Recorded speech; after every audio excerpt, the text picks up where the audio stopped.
الحمد لله رب العالمين والعاقبة للمتقين والصلاة والسلام على سيد الأنبياء والمرسلين وعلى آله وأصحابه أجمعين أما بعد. معزز سامعین کرام، آج آپ حضرات کو کھانے کے متعلق احادیث مبارکہ میں آئے ہوئے 3 بنیادی آداب جن کی رعایت رکھنا ضروری ہے ان کا ذکر کروں گا.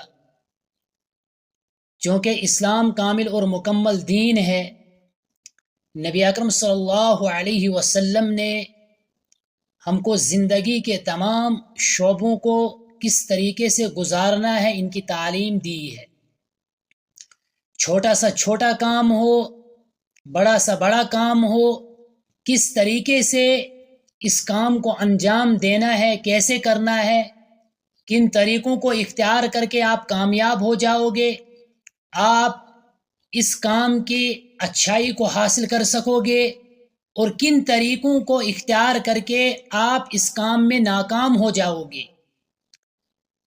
تو ان سننوں کا خیال رکھتے ہوئے اگر ہم صبح سے لے کر شام تک جتنے بھی ہمارے کام ہوتے ہیں ان کو ان کے مطابق کریں گے تو وہ ہمارے لیے کامیابی کا سبب اور ذریعہ بنے گا. چنانچہ بخاری اور مسلم کے اندر روایت ہے، حضرت عمر ابن ابی سلمہ روایت نقل کرتے ہیں، فرماتے ہیں قال لی رسول اللہ صلی اللہ علیہ وسلم سم اللہ وکل بیمینک وکل مما یلیک. کہ حضرت عمر ابن سلمہ بیان کرتے ہیں کہ نبی اکرم صلی اللہ علیہ وسلم نے مجھے حکم دیا، سم اللہ، بسم اللہ پڑھ کر کھانا شروع کرو. اور دوسرا حکم نبی اکرم صلی اللہ علیہ وسلم نے مجھے دیا، وکل بیمینک، جب کھانا کھاؤ تو دائیں ہاتھ سے کھانا کھاؤ. اور تیسرا حکم مجھے نبی اکرم صلی اللہ علیہ وسلم نے جو دیا وہ فرمایا وَقُلْ مِمَّا يَلِيكُ، اپنے سامنے سے کھاؤ. نبی اکرم صلی اللہ علیہ وسلم نے اس روایت کے اندر کھانا کھانے کے 3 بنیادی اصول بیان فرمائے.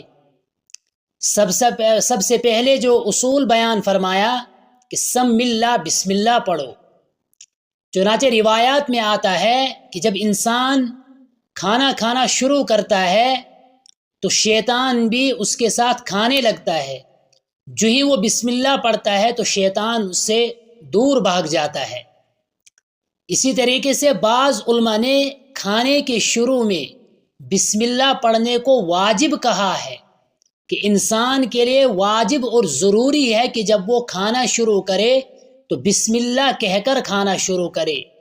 جیسے متعدد روایات میں اس کی فضیلت آتی ہے کہ انسان اگر بسم اللہ پڑھ کے کھانا کھاتا ہے تو اس میں برکت ہوتی ہے، یعنی اللہ کے نام سے کھانا کھاتا ہے تو اس میں برکت ہوتی ہے. تو یہ بنیادی اصول ہے کہ جب بھی ہم کھانا شروع کریں گے تو اس وقت ہمیں دھیان ہی نہیں رہتا ہے، نہ خود ہم پڑھتے ہیں نہ اپنے گھر والوں کو کہتے ہیں. کوئی پڑھتا ہوگا لیکن اکثر غفلت کی حالت میں ہی کھانا شروع کرتے ہیں، پھر کہتے ہیں پیٹ نہیں بھرا، یہ نہیں ہوا، وہ نہیں ہوا. تو اس کی بنیادی وجہ یہ ہے کہ ہم نے سنت کو چھوڑا. اگر سنت کی اتباع کو لازم کیا ہوتا تو پھر ہم اس پر کارآمد ہو جاتے، اس سے ہمیں اس کے جو فوائد تھے وہ ملتے، تمام تر فائدے حاصل ہو جاتے.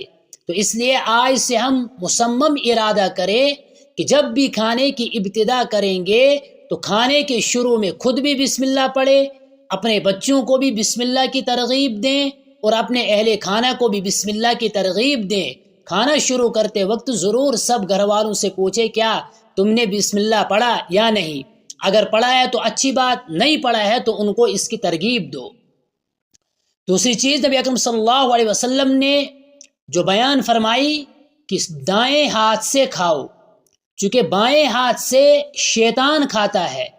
بعض حضرات نے فرمایا ہے کہ انسان اگر بائیں ہاتھ سے کھاتا ہے تو وہ شیطان کا متبع ہو جاتا ہے، شیطان کا تابع دار بن جاتا ہے، اور یہ شیطان انسان کو بائیں ہاتھ کے ذریعے کھانے پر ابھارتا ہے۔ تو یہ ایک بنیادی ادب ہے کہ جب بھی ہم کھانا شروع کریں تو اس وقت دائیں ہاتھ سے کھانا کھائے، چاہے پانی پینا ہو، چاہے کھانا کھانا ہو، چاہے ہم کچھ بھی کھا رہے ہیں، پھل فروٹ کھا رہے ہیں، میوہ کھا رہے ہیں، کھانا کھا رہے ہیں، چائے پی رہے ہیں، پانی پی رہے ہیں، تو تمام چیزوں کو دائیں ہاتھ سے ہم کھائے، یہی سنت طریقہ ہے۔ اور اپنے بچوں کو بھی ابتدا سے ہی، بچپن سے ہی دائیں ہاتھ سے کھانے کی ترغیب دیں۔ یہ دوسرا ادب نبی اکرم صلی اللہ علیہ وسلم نے اس روایت کے اندر بیان فرمایا۔ تیسرا ادب نبی اکرم صلی اللہ علیہ وسلم نے بیان فرمایا، کل مما یلیک، اپنے سامنے سے کھاؤ، یعنی اگر پلیٹ میں ایک ہی قسم کا کھانا رکھا ہوا ہے تو اس وقت اپنے سامنے سے کھاؤ، ادھر ادھر دوسرے لوگوں کے سامنے سے اٹھا کر نہ کھاؤ، جس میں دوسرے لوگوں کو تکلیف بھی ہوتی ہے، دوسرے لوگوں کو اس سے پریشانی بھی ہوتی ہے، تو اسلام نے ہمیں اس سے روکا ہے۔ ایمانی بھائی کو تکلیف پہنچانا اسلام میں حرام ہے، تو اس ادب کا بھی ہم خاص خیال رکھیں۔ لیکن اگر کھانے کے جو سامنے جو چیزیں رکھی ہوئی ہے وہ مختلف قسم کی ہے، میوہ جات ہے، تو اس وقت جو میوہ آپ کو پسند ہے، مثلا سیب بھی رکھا ہے، انار بھی رکھا ہے، کیلا بھی رکھا ہے، انگور بھی رکھا ہے، کھجور بھی رکھا ہے، تو اس وقت جو آپ کو اچھا لگے وہ پھل آپ کھا سکتے ہو۔ لیکن جب کھانا ایک ہی قسم کا ہو تو اس وقت اپنے سامنے سے کھاؤ، پلیٹ میں ادھر ادھر ہاتھ نہ پھیلاؤ۔ یہ بنیادی ادب کھانا کھانے کا ہے۔ نبی اکرم صلی اللہ علیہ وسلم نے 3 ادب بیان فرمائے۔ نبی اکرم صلی اللہ علیہ وسلم نے زندگی کے ہر موڑ پر ہمیں رہنمائی کی ہے۔ اگر کمی ہے تو وہ صرف یہ ہے کہ ہم ان کے بتلائے ہوئے طریقوں پر عمل نہیں کرتے ہیں۔ اکثر لوگ ہم میں سے جانتے ہیں لیکن غفلت میں ان کو خیال ہی نہیں رہتا ہے کہ کس کام کو کس طریقے سے کرنا ہے، کب اس میں ہمارے لیے فائدہ ہوگا اور کب ہمارے لیے اس میں فائدہ نہیں ہوگا۔ تو اس لیے آج سے پختہ ارادہ ہم کریں کہ جو بھی کام ہم کریں گے اس کو سنت کے مطابق کریں گے، کام ہو جائے گا اور اس پر ہمیں ثواب بھی ملے گا، انعام بھی ملے گا۔ سنت کا حسن چونکہ اس میں آیا ہے تو اس پر ہمیں فائدہ ہی فائدہ ملے گا۔ اللہ رب العزت اتباع سنت نصیب فرمائے، سنتوں کی پیروی کرنے کی توفیق عطا فرمائے، آمین برحمتک یا ارحم الراحمین۔